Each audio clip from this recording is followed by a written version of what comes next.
বাংলা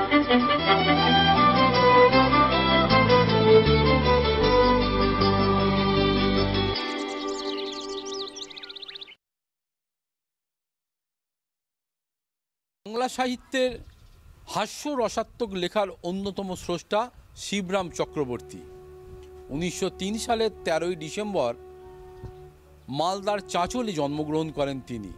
পরবর্তী জীবনে তিনি চলে আসেন শহর কলকাতায়, আর সেই শহর কলকাতায় দীর্ঘ 60টি বছর যেখানে কাটিয়েছেন, সেই 134 নম্বর মুক্তরাম বাবু স্ট্রিটেই আজ আমরা এসে পৌঁছেছি। আর সেখানেরই এই বাড়িতেই দীর্ঘদিন ধরে থাকতেন শিবরাম চক্রবর্তী। চলুন আজ সেখানকার কথাই জানাবো আপনাদের। ওইটা একটা মেজ বাড়ি ছিল আগে।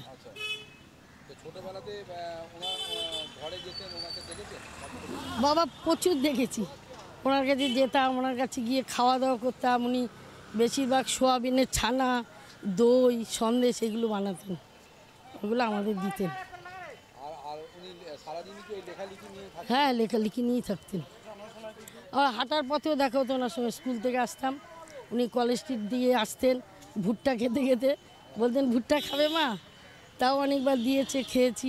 আর এই 127 বছরকে সামনে রেখেই শহর কলকাতার মহানাগরিক ফিরহাদ হাকিমের নেতৃত্বে কলকাতা পুরসভা তাকে শ্রদ্ধা জানানোর উদ্দেশ্যে বিভিন্ন ব্যবস্থা নিতে শুরু করেছে।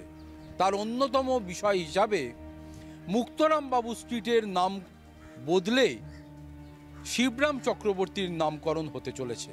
তার বিভিন্ন লেখনীর যারা পাঠক পাঠিকা রয়েছেন তাদের হৃদয় জয় করতে আর কি কি উদ্যোগ নেয় কলকাতা পুরসভা, সেদিকেই তাকিয়ে রয়েছে আপামর জনতা।